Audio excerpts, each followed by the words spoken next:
안녕하세요 구독자 여러분, 에듀윌에서 전산세무회계 강의를 하고 있는 김현 회계사입니다. 오늘은요 105회 기출문제 중에 여러분들이 가장 헷갈려 하셨던 문제들을 뽑아서 함께 풀어보시죠.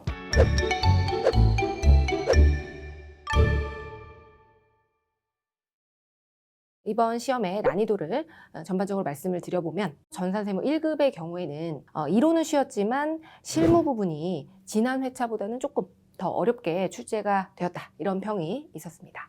여러분들의 이런 의견을 모아서 오늘 같이 함께 풀어보도록 하겠습니다. 자, 실무 시험이고요. 문제 1번 볼게요. 다음 거래에 대해서 적절한 회계 처리를 해라, 이렇게 되어 있고요. 자, 3번 문제입니다. 그 메인 매출 전표 입력을 할 때 여러분들 구분하셔야 되는 게 이제 위의 유형과 하단의 분계를 반드시 구분해야 된다. 자, 위의 유형의 경우에는 부가가치세법에 따른 것이고, 하단의 분계는 우리가 일반 기업 회계 기준에 따라서 회계 처리하는 거예요. 그래서 두 가지의 그 기준이 다르기 때문에 부가세법은 부가세법에 따라, 일반 기업 회계 기준은 회계 기준에 따라서 회계 처리를 해야 되거든요. 현재 9월 30일 당사는 미국의 아마존닷컴의 제품을 직수출을 했대요. 자, 총 매출 대금은 4만 달러, 그리고 9월 15일 계약금 4,000달러를 외화로 수령하고 선적일 9월 30일에 계약금을 제외한 잔금을 보통예금 계좌로 수령하였다. 자, 우리가 이렇게 수출을 하는 경우에 과세표준을 산정할 때는 이 공급가액에 대해서 공급 시기 이전에 대금을 수령하고 이 금액을 환가하는 경우, 이 경우에는 이 환가한 시점에 환율로 계상을 하게 되고, 그다음 나머지 금액은 공급 시기 이후에 대금을 받게 되면 공급 시기의 환율로 환산한다. 이거는 바로 부가세 과세표준에서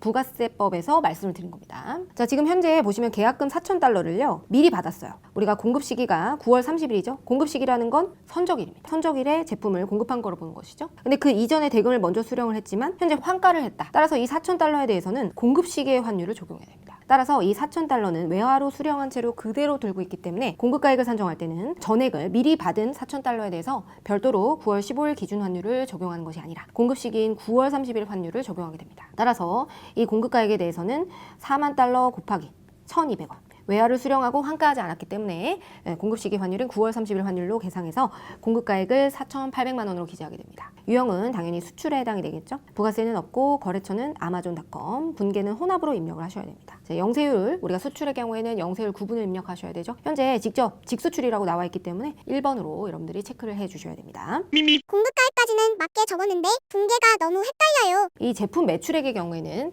회계 기준상 우리가 매출에 대한 수익 인식 시기는 해당 제품을 공급한 시점, 그리고 수출의 경우에는 선적일이 바로 공급 시점이 됩니다. 따라서 이 제품 매출에 대해서는 4만 달러 곱하기 1,200원이라는 거는 여러분들 이건 어렵지 않으셨을 거고요. 자, 보통 예금 언제 받았죠? 자, 4만 달러는 외화로 수령하고 나머지 3만 6천 달러의 경우에는 9월 30일에 받았다. 요 3만 6천 달러는 9월 30일 환율로 환산하는 거, 즉 1,200원으로 환산하는 것은 여러분들께 크게 어려운 일은 아니었을 겁니다. 여기서 논란이 되는 건 바로 이 선수금 부분인데요. 지금 이 4,000달러, 미리 받은 4,000달러에 대해서 대금을 수령한 시점인 9월 15일 환율로 환산이 되어 있어요. 여러분들 이거를 아시려면 선수금의 성격에 대해서 기억하셔야 되는데, 우리가 예전에 이제 화폐성 자산이다, 비화폐성 자산이다, 이렇게 공부를 한 적이 있고, 비화폐성 자산 부채는 선수금, 선급금이 있다. 그렇기 때문에 이 선수금, 선급금은 비화폐성 자산 부채로서 기말 시점에 환산하지 않는다. 따라서 선수금, 선급금과 관련해서는 우리가 발생 시점의 환율로 계상된 채로 장부에 그대로 두고 기말 시점에 외화 환산 이익이나 외화 환산 손실이 발생하지 않습니다. 반면에 대부분의 화폐성 자산 부채, 외화 외상 매출금, 외화 외상 매입금, 외화 차입금 등등등은 반드시 기말 시점에 환율을 환산해서 외화 환산 이익, 외화 환산 손실이 발생하도록 되어 있거든요. 그런데 선수금과 선급금은 그렇게 발생을 하지 않았었어요. 비화폐성 자산 부채이기 때문이죠. 이 선수금의 경우에는 이 외화를 원화로 환가를 했는지 안 했는지와 상관없이 발생 시점인 9월 15일 환율로 계상을 하셔야 됩니다. 그리고 차익분에 대해서는 결국 이 선수금을 원화 금액으로 확정되는 효과가 있었기 때문에 9월 15일과 9월 30일에 환율 차이로 발생하는 요 금액 80만 원은 외환차손으로 계상이 되는 것이죠. 정리를 해보면요, 이 위에는 우리 과세표준 부가세법에 따라서 공급시기 이전에 대금을 받게 되면 공급시기 이전에 받은 금액에 대해서 원화로 환가를 하는가 안 하는가, 이게 굉장히 중요합니다. 그래서 원화로 환가를 하지 않게 되면 공급시기 환율로 계상하는 것이고, 하단의 회계 처리는요, 요 선수금에 대해서는 원화로 받는 시점에 환율로 무조건 계상한다. 외화로 환가를 하는지 여부와 상관없다. 그러니까 부가세와 회계 기준이 요 차이가 있다는 것을 반드시 기억하셔야 됩니다. 자, 그럼 문제 3번 보도록 할게요. 1번 보시면 당사는 10월 1일 회계부서 직원에 대해서 확정급여형 퇴직연금에 가입을 했고요. 2천만 원을 운용한 결과 현재 6%의 이자 수익이 발생했고 10월 31일에 3개월분 이자 수익이 입금되었다. 자, 지금 현재 확정기형 퇴직연금 DB형의 경우에는 우리 회사의 자산인 것이죠. 퇴직연금 운용자산이라고 하는 계정 과목으로 사용을 하게 되고요. 2천만 원에 6% 곱하기 12분의 3개월 해서 우리가 현재 30만 원 이렇게 계산이 되는 거고, 이 30만 원만큼 우리 회사의 자산이 늘어나는 겁니다. 확정기여형의 DC형의 경우에는 상대방 근로자의 퇴직연금에 납입을 해주는 거고, 확정급여형은 우리 회사의 자산이 되는 것이기 때문에 퇴직연금 운용자산이 증가하면서 퇴직연금 운용수익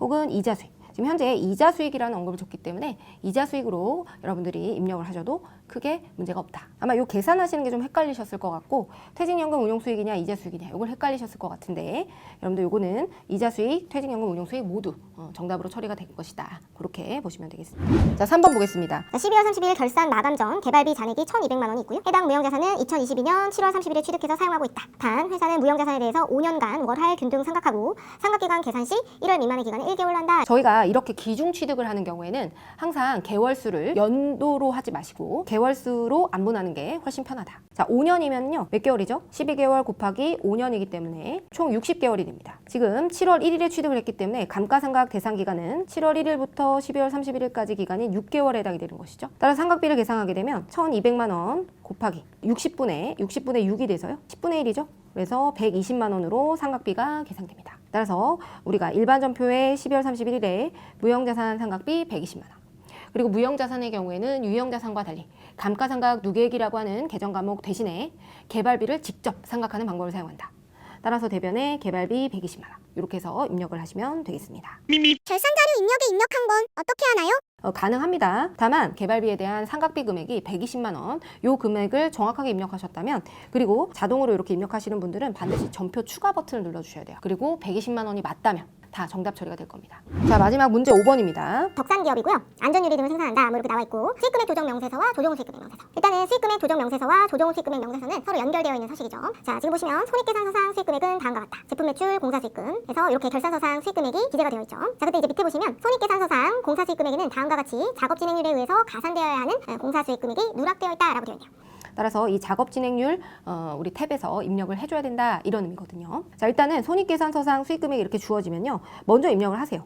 이 수익금액 조정 탭에서 결산서상 수익금액을 그대로 입력을 하셔야 됩니다. 제품 매출, 공사 수익금 2679002 이 금액과 맞는지를 먼저 입력하셔야 돼요. 자, 그 다음에 작업 진행률에 의한 공사 수익금액 그대로 주어져 있기 때문에 그대로 입력하시면 돼요. 자, 공사명이 제주도 지하철공사, 도급자는 현재 제주도 도지사. 자, 도급 금액이 2억 원이죠. 2억 원이라는 거는 2억 원의 수주를 줬다는 거예요. 현재 이 공사를 통해서 발생되는 총 공사 예정비는 1억 원입니다. 항상 누적 개념으로 진행률을 사용하게 되는데, 총 발생할 것으로 예상되는 총 공사 예정비는 1억 원이다. 그러면 이 총 공사 예정비에다가 입력을 해 주셔야 되겠죠. 자, 그 중에서 해당 연도까지 발생한 공사비 누적액은 8천만 원. 즉 우리가 이 공사를 통해서 이 2억 원짜리 공사를 하는데 발생할 것으로 예상되는 총 금액이 1억 원이고, 이 중에서 8천만 원이 발생을 했기 때문에 현재 공사 진행률 80%라는 거죠. 그러니까 올해까지 이 2억 원에 대해서 누적적으로 80%를 곱한 1억 6천만 원의 금액이 누적적으로 수익으로 인식이 되었어야 한다. 자, 그래서 80%를 곱하면 이렇게 해당 사업연도까지 발생한 누적액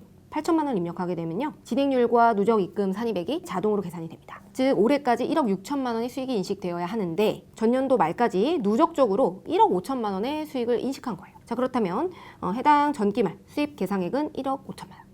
1,000만 원에 대해서는 추가적으로 수익을 인식해 줘야 된다. 그래서 이 조정액만큼 입금 산입을 계상을 해 주셔야 되겠죠. 그래서 세무조정 보시면 입금 산입 공사 수익금액 1,000만 원. 그리고 이거는 시점의 차이기 때문에 우리가 인식을 안 했다면 언젠가는 장부상에 인식을 하게 될 것이기 때문에 유보로 우리가 처리를 하시면 됩니다. 수익금액 조정 명세서에서 공사 수익금의 전기말 누적 수익금액은 입력하면 안 되는 건가요? 지금 현재 장부상에는 이 1,000만 원의 금액을 입력하지 않은 거예요. 하지만 세법상으로는 입력을 하게 되는 것이죠. 근데 이 1,000만 원의 금액은 언젠가 장부상에 이 1,000만 원의 금액이 나중에 입력될 것이기 때문에 시점 차이에 해당이 되는 겁니다. 자, 그리고 이 1,000만 원에 해당되는 금액이 바로 이 결산서상 수익금액의 가산 항목에 제대로 포함되어 있는지 확인을 해 주셔야 되겠고요. 기말 결산 시에 누락한 게 있대요. 제품 매출이 누락이 됐다면 관련된 원가도 같이 누락이 되었을 겁니다. 따라서 손익계산서에는 반영을 하지 못했고 부가세 수정 신고는 적절하게 처리했다. 이렇게 되어 있고요. 공급가액 220만 원, 원가 200만 원 이렇게 되어 있네요. 자, 이 경우에는 매출에 누락이 있는 경우에는 기타 수익금액 조정에 가서 따라서 제품 매출을 입력하고 자 매출액은 수익금액, 원가는 200만 원 이렇게 입력을 하시고 요 수익금액에 해당되는 금액은 맨 앞에 있는 수익금액 조정계산 탭에 제대로 반영되었는지 확인하셔야 됩니다. 반영이 안 되었다면 입력해 주셔야 돼요. 그리고 이 부분에 대해서는 세무 조정이 들어가야 되죠. 누락이 되었기 때문에 장부상엔 계상하지 않았지만 세법상으로는 입금과 송금에 해당이 되는 것이죠. 따라서 세무 조정, 입금 산입 제품 매출 220만 원 유보. 이것도 시점 차이에 해당되기 때문에 송금 산입 매출 원가 200만 원 유보. 이렇게 해서 우리가 수익과 원가를 같이 매출과 비용을 같이 넣어주게 됩니다. 조정 후 수익금액 명세서로 넘어갑니다. 지금 현재 2503-000-188-200 해서 이 금액은 어떤 금액인지 이 수익금액 조정 계산 탭에 조정 후 수익금액 있죠. 우리가 누락된 매출들을 반영한 후의 금액인 이 금액이 제대로 넘어왔는지를 체크하셔야 돼요. 자, 제대로 넘어왔군요. 2691-200-000 여기가 맞는지를 먼저 보고 시작하셔야 합니다. 자, 그리고 이 조정 후 수익금액 명세서는 우리가 법인세에서 최종적으로 결정한 수입금액과 부가세 과세표준이 왜 차이가 나니? 예, 이걸 작성하는 서식이기 때문에 요 차이 금액을 검토하는 서식이라서 하단에는 부가세 과세 표준이 나오게 되죠. 자, 지금 보시면 부가세법상 과세 표준이 2688-200-000 이렇게 나와 있네요. 자, 그러면 해당 금액을 입력해 줘야 돼요.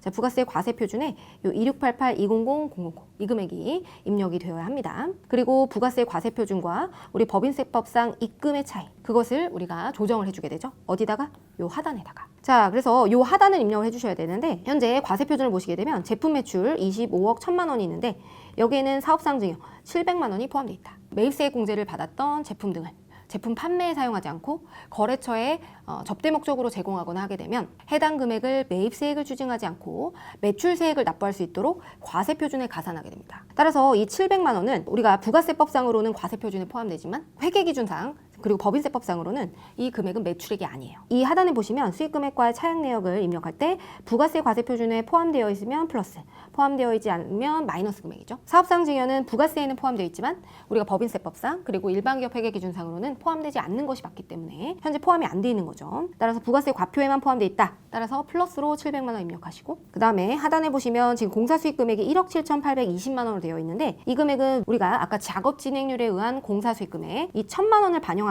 이전 금액 부가세 과세표준상 1억 7,820만 원은 현재 요 1,000만 원 작업진행률에 의한 1,000만 원이 반영되기 이전 금액이죠. 따라서 요 1,000만 원을 여러분들이 반영을 해주셔야 되고요. 이 1,000만 원에 대해서는 부가세 과세표준에는 포함되어 있지 않지만 법인세법상 입금에는 포함되어 있는 것이죠. 요 위에는 포함되어 있잖아요. 178이 아니고 188로 되어 있기 때문에 여기에는 포함되어 있는데 부가세에서는 제외가 되어 있기 때문에 마이너스를 입력하는 겁니다. 여러분들은 항상 문을 닫기 전에 요 13 차익과 17 차익의 차이 금액 여기에 아무것도 뜨지 않아야 됩니다.